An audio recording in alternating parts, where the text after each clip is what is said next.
Branch in Detroit is actually the oldest library of the branches that still exists. It's on West Grand Boulevard in Verner, in the heart of the Latino community. And for many years, it's been what's called Biblioteca de la Gente. That means the library of the people. It was this library also that had the Mexican newspapers, magazines, Spanish language materials from around the world. In telling you this, I'm actually reflecting on why that library was so important to my grandfather and to the other people who frequented that back in the day to read the newspapers and read news of home and use it for borrowing books and for quiet and all the things that the library is. During the Mexican Revolution, which took place between 1910 and 1920, the people of Mexico were really fighting for the soul of the country because it had been taken over by corporate interests, and they were trying to overthrow the dictatorship of Porfirio Díaz. Most of the people could not read and write. The way in which much of the revolutionary messages were communicated were through drawings by a particular artist, many, but the particular artist named José Luis Posada, who mocked the wealthy. He ridiculed the rich by putting them in these very fancy outfits, but they were skeletons.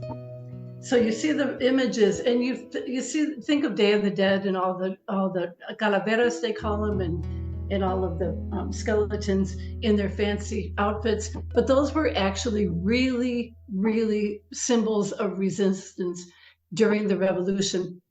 And everybody could see that basically the skeleton represented, like, everybody is going to end up as a skeleton. No matter how wealthy they were, no matter how much they exploited, they still were nothing but skeletons. And the Katrina, the woman with the beautiful, fabulous outfit, and the men in the fancy tuxedos were always wearing the skeletons, los muertos, the dead, were always wearing these outfits, and also the revolutionary soldiers were depicted.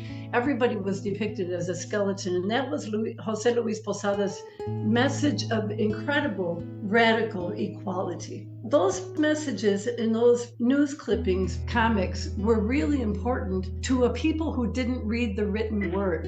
This incredible way of communicating to the people was what really unified the country and gave people hope for a better possibility. And you would see these messages everywhere.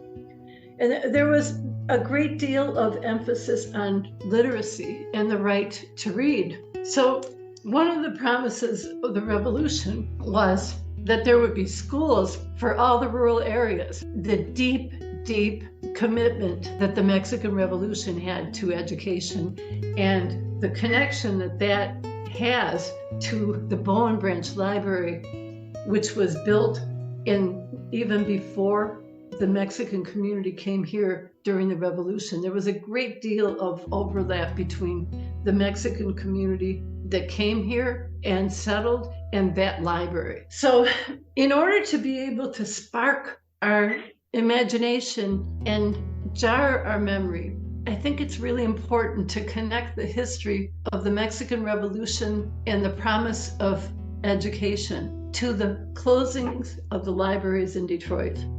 Bit by bit, our institutions being left to languish, and the resources that are supposed to go to them are directed to things that we don't need and didn't want. The library money is being taken by the Downtown Development Authority to give to developers who don't need the money. Billionaires are taking our money from our libraries. And I'll give you an example. The entire Detroit Public Library system has a budget this year of $30 million. The Duggan administration has been taking a significant amount, this year 25% of the library's tax captures, and capturing them for the DDA, which does not need them. There's a lot of buildings that are going to be empty buildings for a long time. People are not coming back to work in buildings. They're just not. Those are obsolete. They're taking money from property taxes and millages and bonds and giving them to billionaires to build useless projects.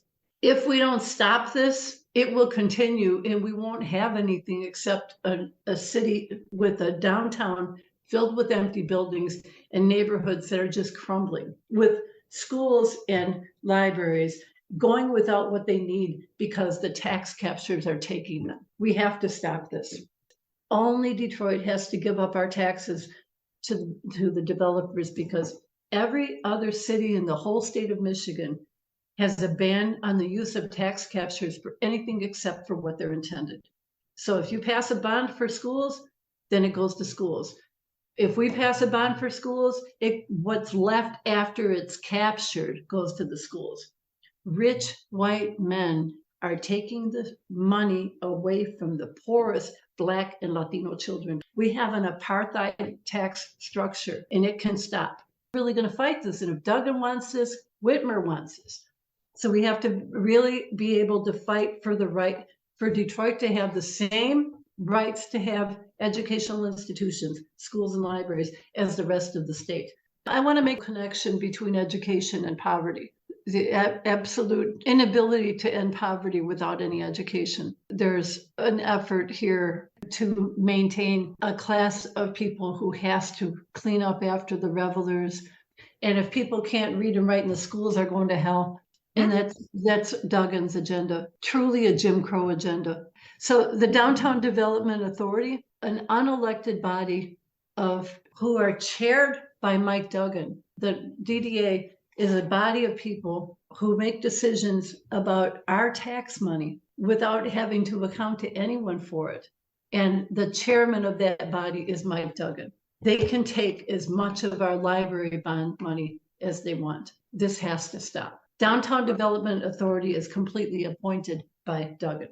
The Michigan Strategic Fund, which gives the rubber stamp approval for these tax captures, is appointed by the governor. So what Duggan wants, the governor wants, and what they want, their appointees will do. So there's absolutely no avenue of redress for Detroiters with these authorities, quasi-governmental, but they're not elected, and they're held accountable to no one. They didn't even respond to us. We took a busload of people up there to tell them the reasons that we did not want this tax giveaway to Illich.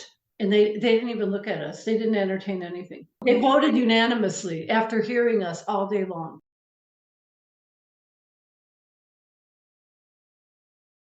Bowen Branch Library, it needs a parking lot, and it doesn't have a wheelchair ramp. It doesn't have a ramp. There is no first floor bathroom. So they closed it and had hoped to keep it closed. But the Friends of the Bowen, I believe, has successfully kept it open.